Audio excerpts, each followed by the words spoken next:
sallimu taslima. Amma ba'du.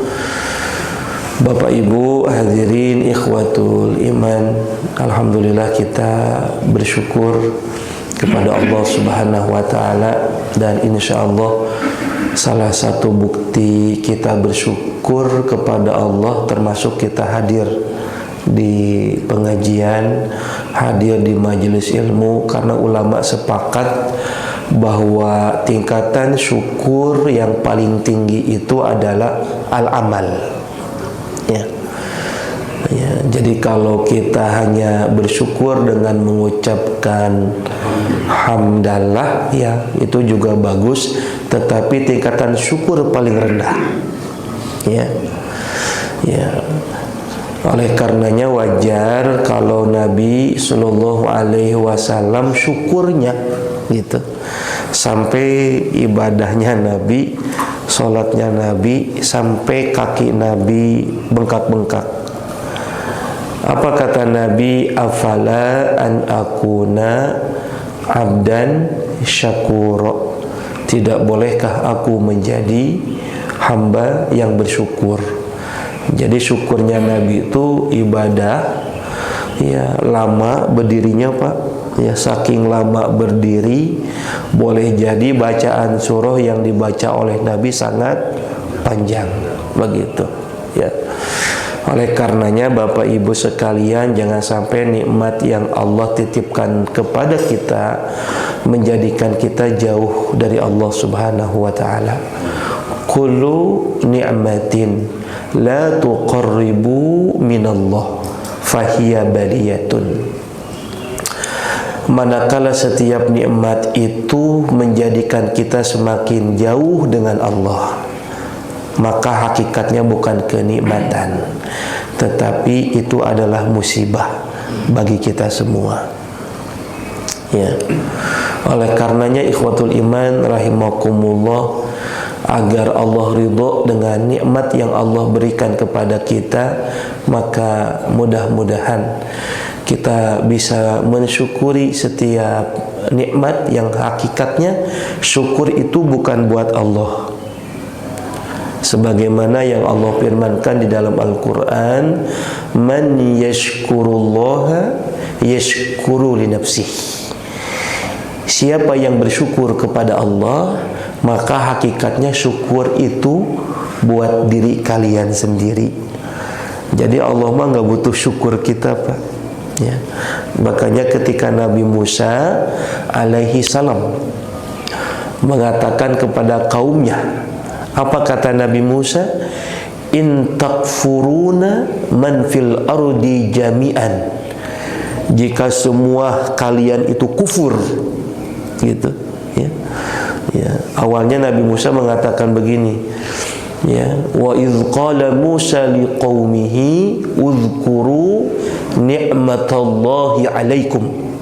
Ketika Nabi Musa mengatakan kepada kaumnya, yaitu Bani Israel, apa yang disampaikan oleh Nabi Musa? Uzkuru ni'matallahi 'alaikum. Hendaklah kalian mengingat akan nikmat yang telah Allah berikan banyak kepada Bani Israel, Pak. Ada banyak kenikmatan yang Allah berikan kepada Bani Israel. Ya.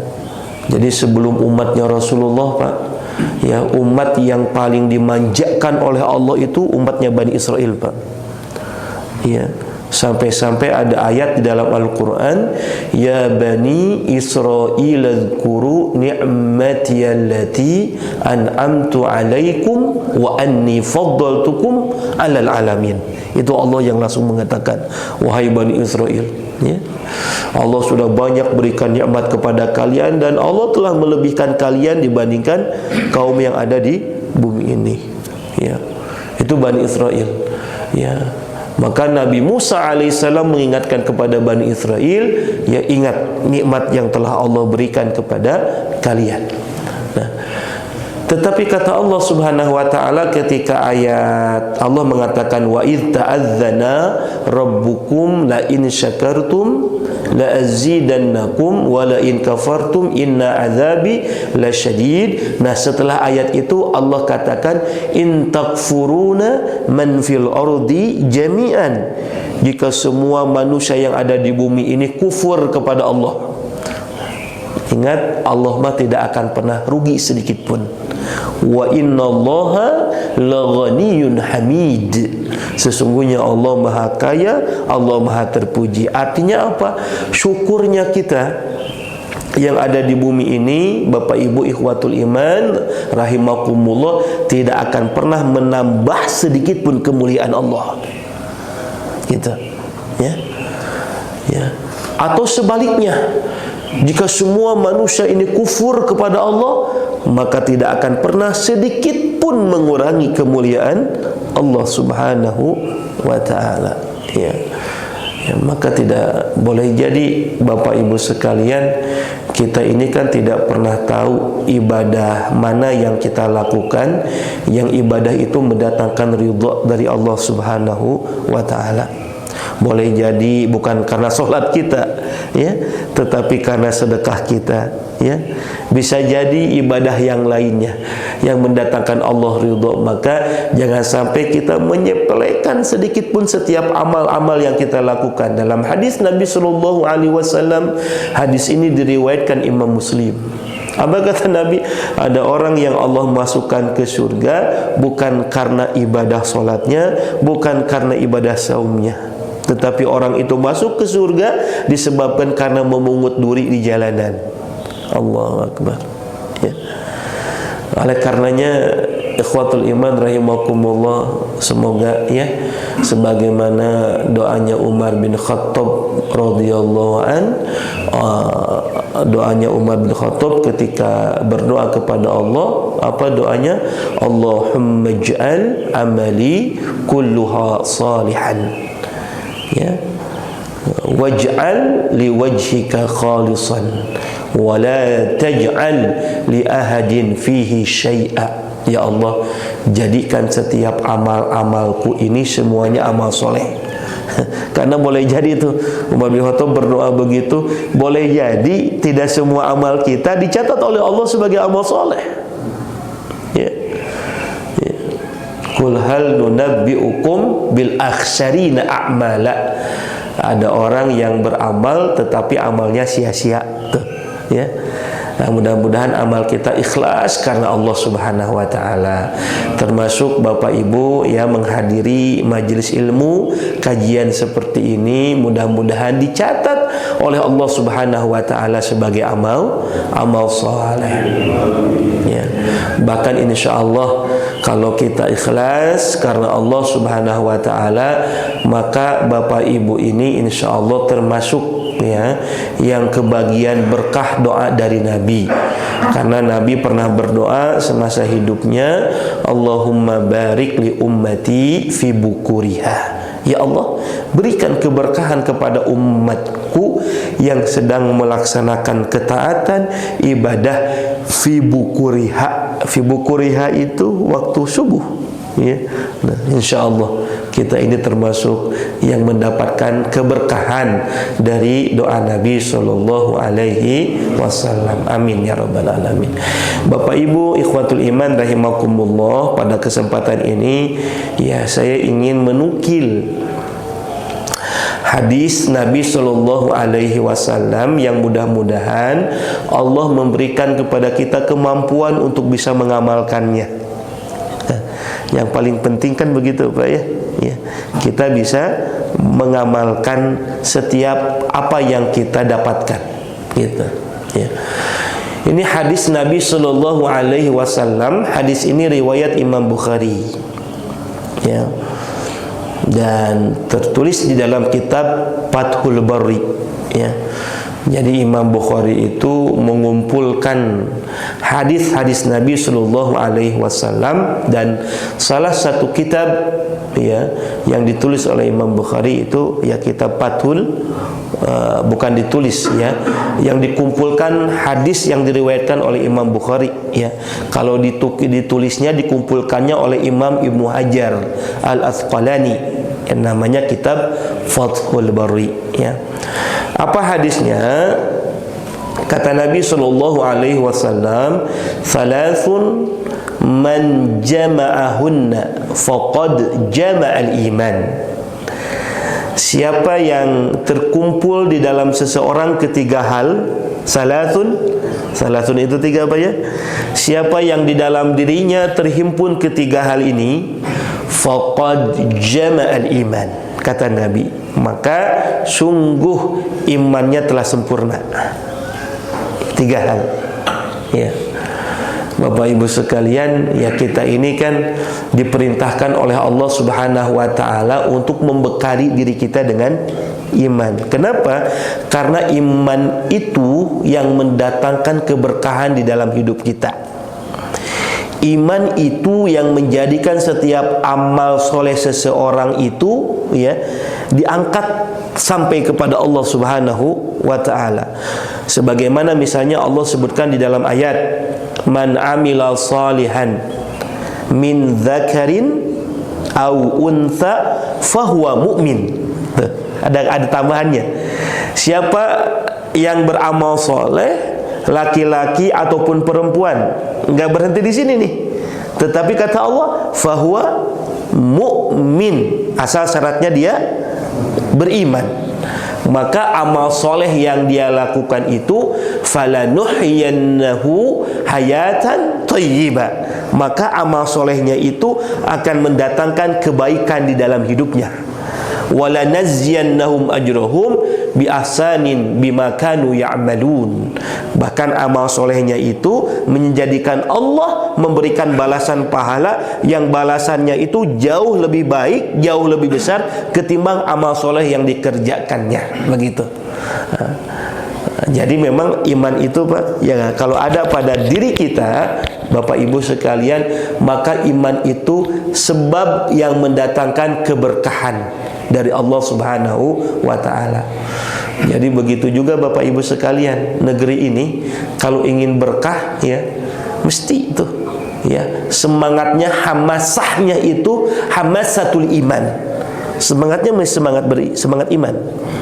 Makanya Allah sebutkan di dalam Al-Qur'an tuh, walau anna ahlal qura amanu tuh wattaqau la fatahna alaihim barakatun minas samai wal ard. Barakatin minas samai wal ard. Kalau seandainya penduduk negeri tuh Pak beriman, la fatahna alaihim barakah tuh, maka Allah akan bukakan pintu keberkahan yang datangnya dari langit dan dari bumi.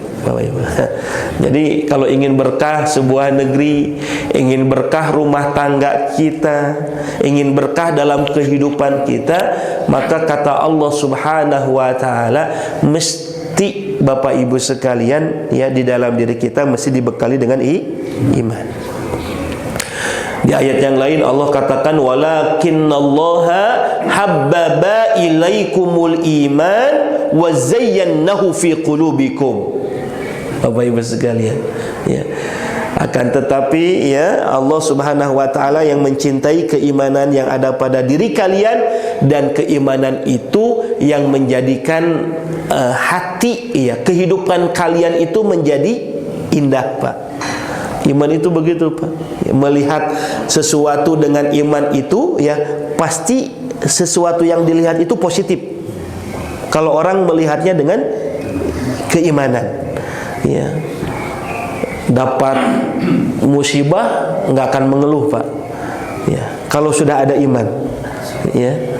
Karena kata Nabi, man ajaba amrul mu'min, urusannya orang-orang yang beriman itu menakjubkan semuanya. Fa idza asabatu syarra'u syakara, fa idza asabatu dharra'u sabara. Apabila orang yang beriman diberikan nikmat, baik baginya, dia bersyukur. Apabila orang yang beriman diberikan ujian, bersabar. Semuanya baik bagi orang-orang yang beriman. Enggak ada orang-orang yang beriman itu melihat kehidupannya itu ya negatif, semuanya positif ya. Kenapa? Karena dirinya berada dalam genggaman Allah Subhanahu wa taala. Ya. Nah, mudah-mudahan sebentar lagi juga sama Bapak Ibu ya, kita juga akan milih pemimpin ya.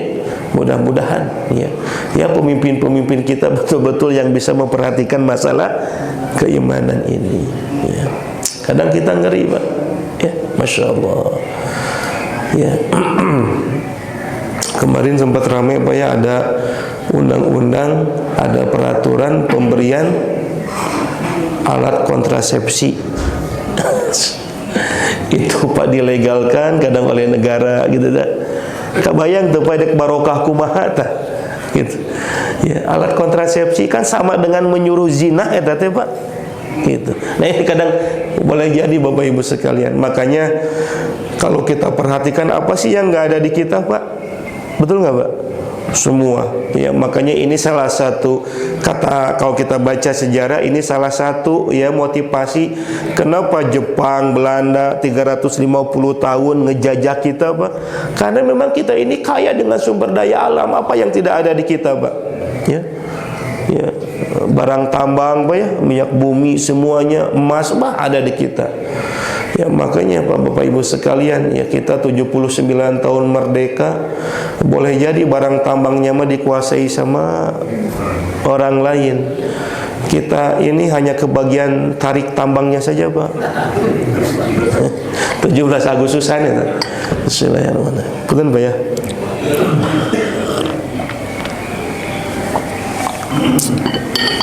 Baik, lanjutkan kepada hadis Bapak Ibu sekalian ya.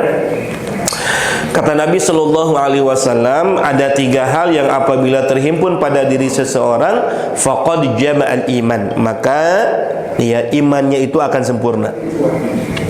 Apa yang ketiga hal ini? Yang pertama kata Nabi Shallallahu Alaihi Wasallam, al-insafu fi nafsika.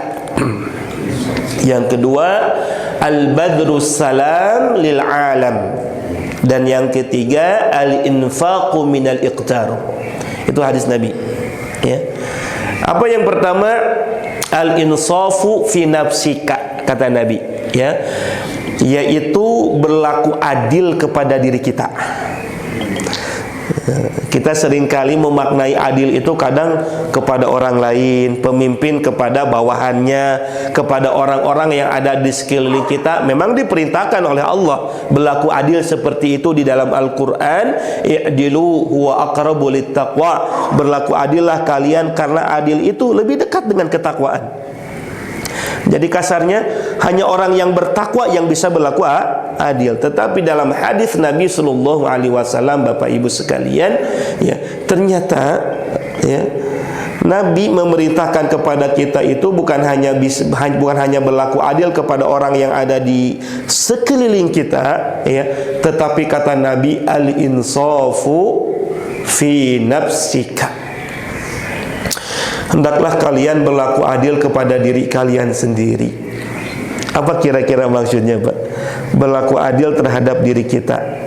Bapak Ibu sekalian, Islam ini adalah ad-din, ya, agama yang mengajarkan umatnya itu untuk at-tawazun, ya, mengajar kita itu supaya seimbang, ya, dalam ibadah. Bapak Ibu sekalian, ya, jangan sampai ya kita tidak memperhatikan aspek yang lain, ya, sementara aspek yang lainnya ya diperhatikan maksimal.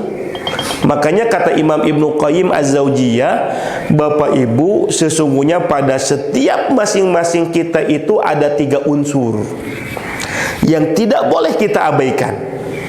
Yang pertama, manusia itu terdiri dari unsur akal. Ya Pak ya? Jadi manusia itu ada akal. Yang kedua, ada unsur ruhani. Yang kedua ada unsur ruhaninya. Dan yang ketiga ada unsur jasadiahnya, fisiknya. Ya, ada akal. Yang kedua ada aspek ruhaninya. Yang ketiga ada aspek, ya. Bapak Ibu sekalian, ya, maka ketiga unsur ini kita harus adil memperlakukannya. Ya. Jangan sampai Pak kita seharian semalaman ibadah terus, tetapi aspek fisik nggak diperhatikan. Jadi pernah itu dalam hadis Nabi Shallallahu Alaihi Wasallam menegur sahabat Nabi yang bernama Abu Darda. Jadi Abu Darda itu sahabat Nabi yang mutaakhirin, masuk Islamnya itu paling belakangan Pak. Orang kaya Abu Darda, Ya, bahkan dalam salah satu riwayat disebutkan, ya, ketika Abu Darda masuk Islam, maka dia tinggalkan dunianya, Pak. Abu Darda itu dipersaudarakan oleh Nabi dengan Salman Al-Farisi. Bapak Ibu sekalian, ketika Salman Al-Farisi datang, ya, ke rumahnya Abu Darda, yang membukakan pintunya Ummu Darda. Kaget. Kenapa kaget? Ternyata kondisi fisiknya Ummu Darda itu, Pak, lusuh, ya, nggak terperhatikan, padahal dia itu, ya, istrinya orang kaya gitu kan. Ya, ketika ditanya, ya Ummu Darda, Aina, Aina Abu Darda, di mana Abu Darda? Kata istrinya, Abu Darda ada di belakang. Ada di belakang. Akhirnya Salman Al-Farisi datang menemui Abu Darda, Bapak Ibu sekalian. Ya, itu menurut riwayat datangnya Salman Al-Farisi itu waktu sore hari, Pak. Sampai ke rumahnya Abu Darda, bertemu dengan Abu Darda Salman Al-Farisi. Ya, biasa karena Islam mengajarkan kalau ada tamu dimuliakan. Man kana yu'minu billahi wal yaumil akhir falyukrim dhaifahu. Siapa orang yang beriman kepada Allah, beriman kepada hari akhirat, maka muliakan tamunya. Makanya Bapak Ibu sekalian, hari yang pertama dalam fikih, hari yang pertama, hari yang kedua, hukumnya wajib memuliakan tamu. Ya. Makanya kalau orang Arab itu ada kebiasaan jahiliyah yang bagus, ya. Ini kebiasaan jahiliyah yang bagus yang kemudian dijaga oleh Rasulullah SAW. Jadi bukan hanya umat Islam, orang jahil pada masa jahiliyah itu kalau ada tamu yang datang, menghidangkan itu sesuatu yang menjadikan dirinya itu mulia. Ketika memuliakan tamu, segala, Pak, dihidangkan berbagai macam. Ya. Itu kebiasaan jahiliyah yang kemudian diteruskan ketika Nabi SAW mengajarkan risalah Islam. Makanya ada hadis tadi. Makanya hukumnya wajib, Pak. Hari yang pertama hukumnya wajib memuliakan tamu. Ya. Hari yang kedua masih wajib memuliakan tamu. Nah, baru hari yang ketiga sunnah. Ya. Artinya, Pak, kalau ada tamu di hari yang pertama itu kita mesti memuliakannya. Berkumanya. Hari yang kedua muliakan. Hari yang ketiga sunnah. Hari yang keempat, Pak, etama jadi naon teh makana semah teh nu ngahesekeun boga imah. Gitu. Ya. Bapak Ibu sekalian, ya. Ya.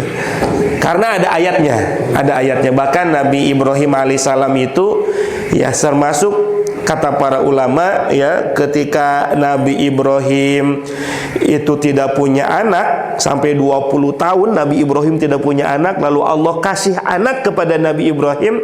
Di dalam ayatnya kan disebutkan tuh, ya. Kata Allah di dalam Al-Qur'an, Muhammad, apakah belum datang kepadamu tentang kisah Nabi Ibrahim alaihissalam yang ini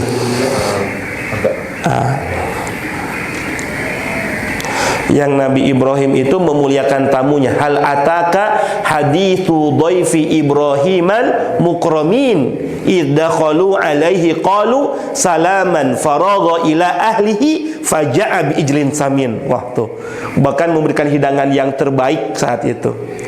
Faqarrabahu ilaihi qala ala ta'kulun. Ya,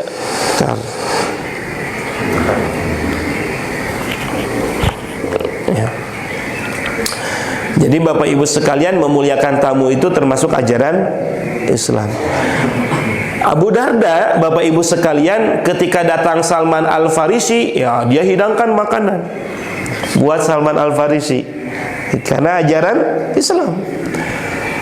Tahu-taunya Bapak sekalian, Bapak Ibu sekalian, ketika Abu Darda mempersilahkan Salman Al-Farisi untuk memakan hidangan, apa kata Salman Al-Farisi? Wallahi, demi Allah, wahai Abu Darda, wahai saudaraku, ya, saya tidak akan memakan hidangan yang engkau hidangkan kecuali engkau memakannya juga. Abu Darda sedang saum, Pak, pada sedang saum Bapak Ibu sekalian Abu Darda.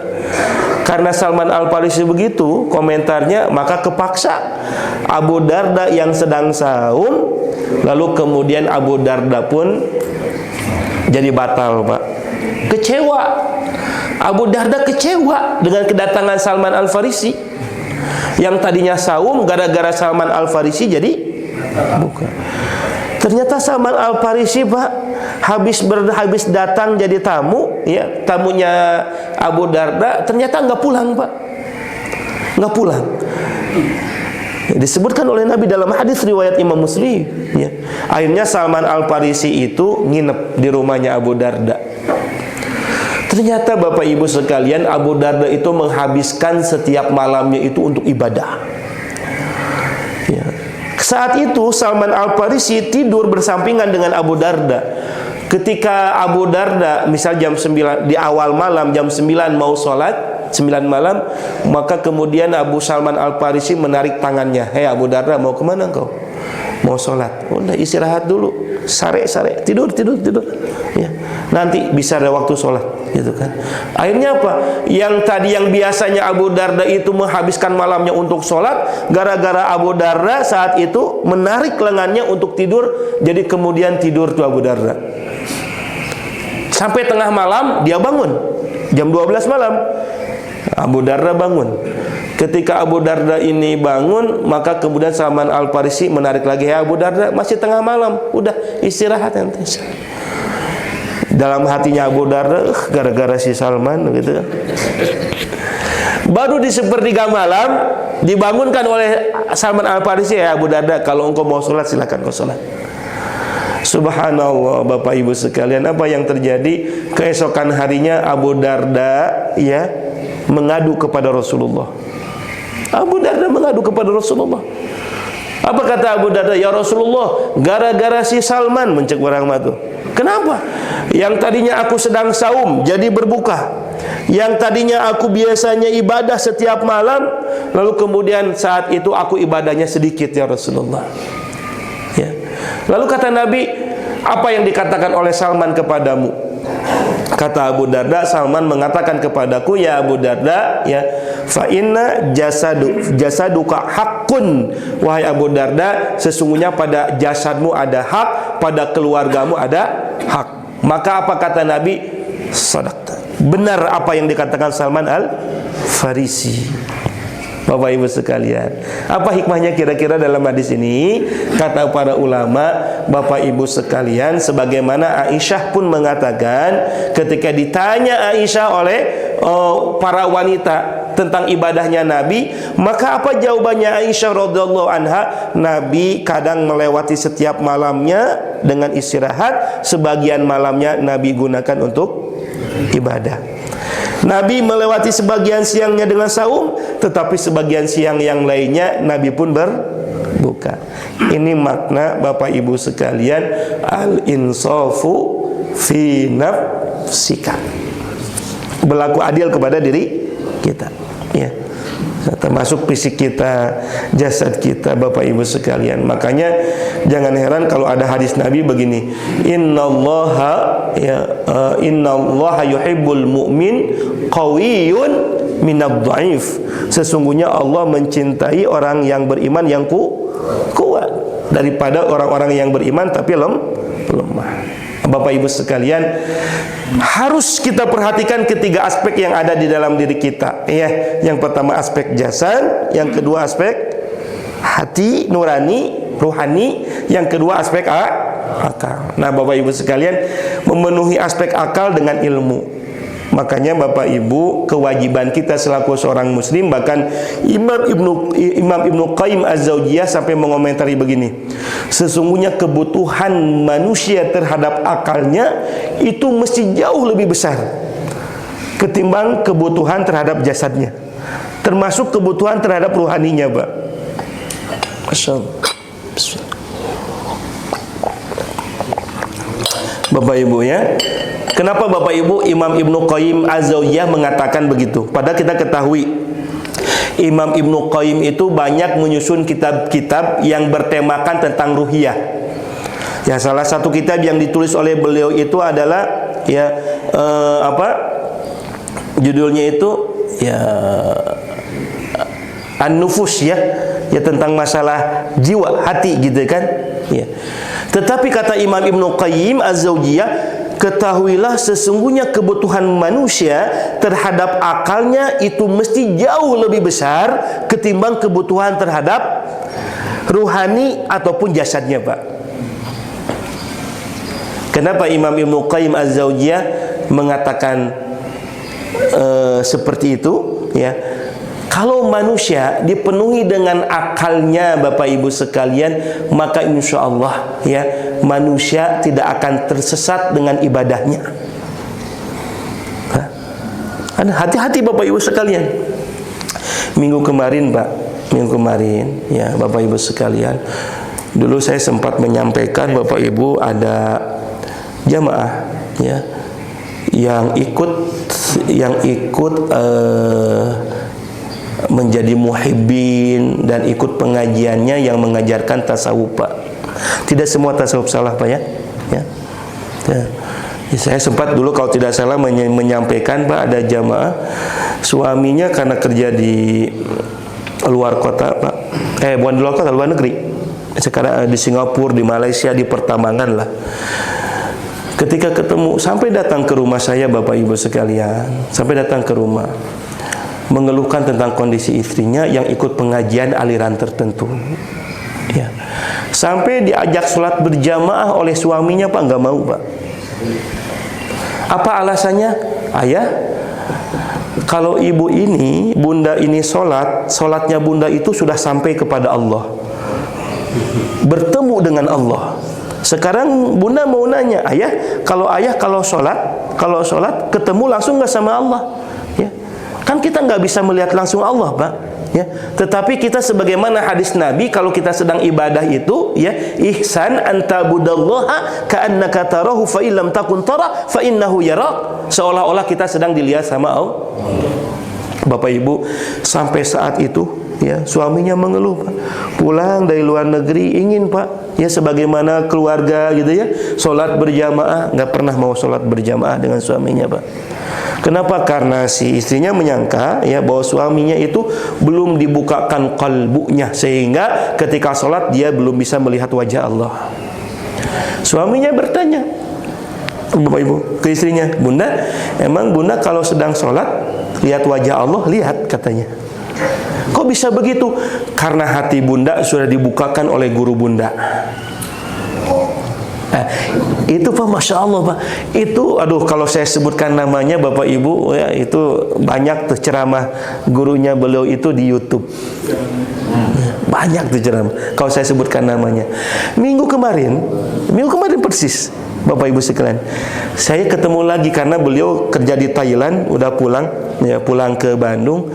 Ketika saya sedang isi pengajian, saya tanya tuh, gimana istri? Masih?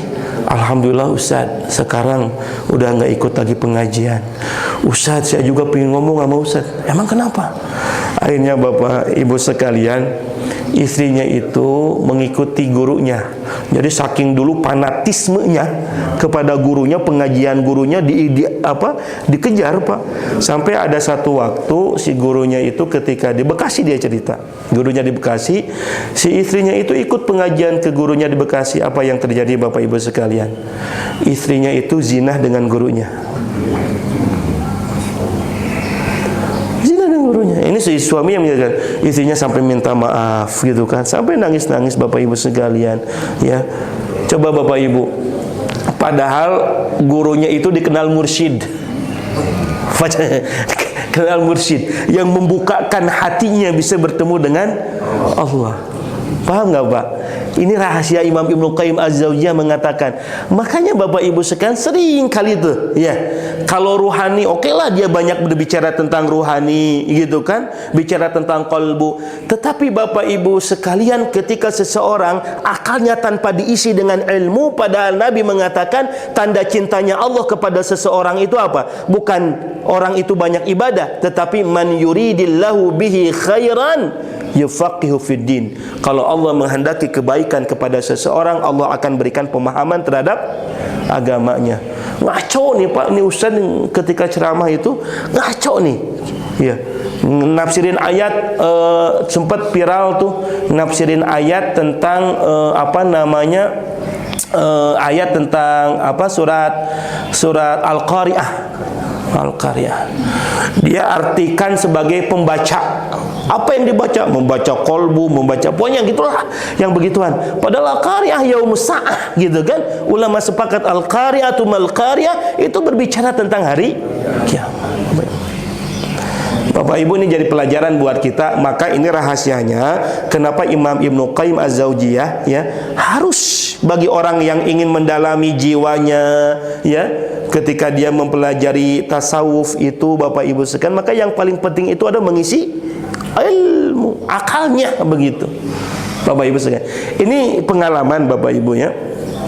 Makanya kita juga harus seimbang, Mbak, harus seimbang, harus tawazun. Maka ini namanya al-insafu fi nafsika. Itu yang pertama, Yang kedua, Bapak Ibu sekalian, apa yang menjadikan jama'al iman, yang menjadikan manusia sempurna dengan keimanannya, Bapak Ibu sekalian?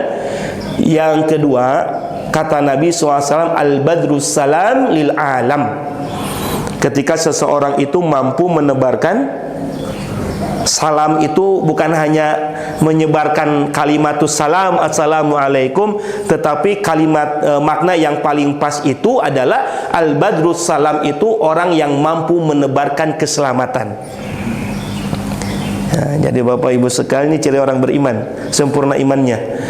Makanya di dalam hadis Nabi mengatakan, irhamu man fil ardi yarhamukum man fis sama. Kata Nabi SAW, irhamu, sayangilah apa-apa yang ada di bumi, berikan keselamatan, kecintaan apa-apa yang ada di bumi ini, bukan hanya kepada manusia tetapi kepada makhluk Allah, baik kepada binatang, tumbuhan. Irhamu man fil ardi, maka yarhamukum man fis sama. Maka malaikat yang ada di langit termasuk Allah akan mencintai kita. Al-Badrus Salam. Di dalam hadis riwayat Imam Ibnu Majah, Nabi mengajarkan kepada kita, ya ayuhan nas absus salam wa at'imut ta'am. Apa lagi tuh? Maka wa khulil jannatu bisalam. Kata Nabi SAW, wahai manusia, tebarkan salam, keselamatan, berikan makan, sambungkan tali silaturahim, wasilul arham, kata Nabi SAW. Bayang Bapak Ibu sekalian, ajaran Islam itu mengajarkan kepada kita agar kemudian bagaimana kita sebagai seorang muslim, atau baiknya kita sebagai seorang muslim itu, kata Nabi, al-muslim man salimal muslim, al-muslim man salimal muslimun min lisanihi wa yadihi. Coba Bapak ingat, Bapak Ibu, Nabi mengatakan, dikatakan kita sebagai seorang muslim bukan kita bersyahadat asyhadu alla ilaha illallah, asyhadu anna Muhammad, tidak cukup sampai di sana. Tetapi kata Nabi, dikatakan diri kita sebagai seorang muslim, yaitu manakala muslim yang lainnya itu selamat dari lisan kita, bahkan dari tangan kita, termasuk pikiran kita, Pak. Oke, Bapak Ibu sekalian, hati-hati itu. Imam Hasan Al-Basri, kita kenal Bapak Ibu sekalian, Imam Hasan Al-Basri ini ulamanya tabi'in. Imam Hasan Al-Basri, suatu saat, maka hati-hati Pak, sekelas Imam Hasan Al-Basri, bagaimana kita melihat kesolehannya Imam Hasan Al-Basri, keilmuannya Imam Hasan Al-Basri, tapi kadang terpeleset juga, apalagi kita. Jadi suatu saat Bapak Ibu, Imam Hasan Al-Basri itu sedang berjalan, dan tepat ketika dia sedang berjalan itu, dia melihat seorang pemuda yang di sampingnya seorang wanita. Kemudian di samping si pemuda ini ada botol arak, Pak, botol arak. Maka ketika Imam Hasan Al-Basri berjalan, melihat pemuda yang di sampingnya seorang wanita sedang dipeluknya, kemudian di sampingnya ada botol. Apa kata Imam Hasan Al-Basri? Alangkah celakanya ini orang, alangkah buruk akhlaknya ini orang. Coba kalau seandainya si pemuda itu akhlaknya seperti aku. Itu Imam Hasan Al-Basri loh, Pak. Masya Allah. Kebayang nggak, Pak, seorang pemuda di sampingnya sedang meluk seorang wanita, di sampingnya ada Arab. Sampai-sampai ini masyhur kisahnya Bapak Ibu sekalian. Imam Hasan Al-Basri sampai beranggapan begitu. Kata Imam Hasan Al-Basri, bukan hanya lisan, hatinya, sampai di hatinya dia mengomentari celakaannya orang. Coba kalau seandainya seperti diriku. Lalu kemudian Bapak Ibu sekalian, ketika si pemuda itu sedang duduk di tepian sungai, maka kemudian di sebelah yang lainnya ada perahu yang sedang tenggelam. Perahu tenggelam. Ketika si pemuda yang tadi dilihat oleh Imam Hasan Al-Basri juga melihat si perahu itu tenggelam, maka kemudian dia langsung terburu-buru, langsung dia masuk ke dalam air, ya. Ketika masuk, maka kemudian dia menyelamatkan satu orang. Masuk lagi, maka orang yang kedua diselamatkan. Masuk lagi karena ada orang tenggelam ternyata, diselamatkan. Sampai 5 orang dari 6 orang terselamatkan oleh si pemuda itu. Bapak Ibu, si pemuda itu kemudian mengetahui kedatangan Imam Hasan Al-Basri. Apa kata si pemuda itu? Wahai Tuhan, kalau engkau lebih baik daripada diriku, maka selamatkan satu orang lagi. Selamatkan satu orang lagi. Apa jawaban Imam Hasan Al-Basri? Dia nangis. Dia nangis. Kata Imam Hasan Al-Basri ke si pemuda yang tadinya dia sudah suudzon kepada pemuda tadi, lalu kemudian Imam Hasan Al-Basri mengatakan kepada si pemuda itu, ya, wahai Tuhan, tolong selamatkan diriku dari keangkuhan, tolong selamatkan diriku daripada kesombongan, sebagaimana engkau menyelamatkan 5 orang tadi dari 6 orang yang tenggelam. Apa kata si pemuda tadi? Tahukah Tuhan, aku, wanita yang ada di sampingku ini adalah ibuku. Sementara ya, botol ini bukan botol khamr, tetapi botol yang berisikan air minum buatku. Maka saat itu Bapak Ibu, ini hakikat seorang muslim, Pak. Kita sering kali begitu tuh, ya. Melihat seseorang itu, Bapak Ibu sekalian, nampak di hadapan kita itu keburukannya. Masya Allah. Maka Islam mengajarkan al-badrus salam, Pak. Saudara kita itu mesti selamat dari lisan kita, selamat dari prasangkaan kita. Imam Hasan Al-Basri memberikan pelajaran kepada kita seperti itu, Bapak Ibu sekalian. Sekelas Imam Hasan Al-Basri pun bisa begitu, apalagi kita. Mudah-mudahan Bapak Ibu sekalian, ya, Allah menjaga lisan kita, ya. Allah menjaga jasad anggota tubuh kita, agar orang yang ada di sekeliling kita merasakan kemaslahatan, bukan merasakan mafsadat, kerusakan dari diri kita. Makanya Nabi mengatakan dalam hadis, aktsaru khatayabni Adam fi lisanihi, kebanyakan dosa anak Adam disebabkan karena lisannya. Ya. Itu yang kedua. Al-badrus salam lil alam, tebarkan keselamatan ke seluruh alam. Yang terakhir, karena juga waktunya Bapak Ibu sekalian, kata Nabi yang ketiga, al-infaqu minal iktar. Apa infak minal iktar? Berinfak dalam waktu, dalam kondisi kamu sedang mendapatkan kesulitan. Apa kira-kira hikmahnya kata Nabi? Bapak, Ibu, kalau saja kita dalam keadaan sulit, diperintahkan oleh Nabi untuk berinfak. Apalagi dalam keadaan kita sedang lapang. Kenapa ini termasuk kesempurnaan iman, Pak? Disebutkan oleh para ulama, ya, karena mengutip dari Al-Quran, la yajidu rajulun salih al-bakhil. Tidak disebut orang itu salih kalau di dalam dirinya ada sifat bakhil. Sekalipun dia ahli tahajud, sekalipun dia ahli saum sunnah, ahli zikir, ahli haji, umroh berkali-kali, tetapi lihat kalimatnya, la yajidu rajulun saleh. Tidak disebut orang soleh kalau di dalam dirinya ada sifat bakhil. Sampai-sampai Nabi mengajarkan doa kepada kita, Bapak Ibu. Allahumma inni a'udzubika minal jubni wal bukhli. Coba, ya Allah, aku berlindung kepadamu, ya, dari jubni. Itu apa ya maknanya? Hah? Bisa ceroboh, ya. Al-bukhlinya adalah sifat bakhil, ya, kelemahan, ya. Ya Allah, aku berlindung dari sifat lemah dan sifat kebakhilan, Bapak Ibu sekalian. Coba lihat Bapak Ibu, Allah sebutkan di dalam Al-Quran ketika ada orang yang menyesal ingin sedekah, wa qalu laula akhartani ila ajalin qarib fa asaddaqa wa akum minas solihin. Ya Allah, kalau engkau tangguhkan kepadaku kematian walaupun sebentar, maka aku akan bersedekah supaya aku termasuk orang soleh. Fa asaddaqa wa akum minas solihin. Aku akan bersedekah supaya aku termasuk orang soleh. Maka disebutkan la yajidu rajulun soleh al-bakhil. Tidak termasuk orang itu soleh walaupun ahli ibadah, kalau di dalam dirinya ada sifat bakhil. Bapak Ibu sekalian, ya. Apalagi kalau kita berinfaknya minal iktar, dalam kondisi kita juga butuh, kita bisa berinfak. Maka dalam kaidah pahala itu kan begini, a'dhamul jaza ma'a a'dhamul bala. Besarnya pahala itu sebanding dengan besarnya kesulitan. Kalau kita sedang dalam keadaan sulit, lalu kemudian kita beribadah, a'dhamul jaza, maka balasannya juga sangat besar. Makanya kenapa sholat subuh itu pahalanya gede banget, ya kan?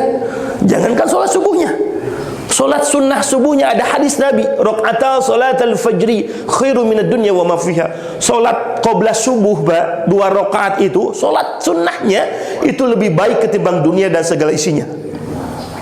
Apalagi sholat subuhnya. Kenapa pahala sholat subuh disebutkan oleh Nabi begitu besar pahalanya, Bapak Ibu sekalian? Karena memang sholatnya dalam kondisi waktu yang sulit. Tidak semua orang bisa melaksanakan sholat di waktu-waktu itu, Bapak Ibu sekalian.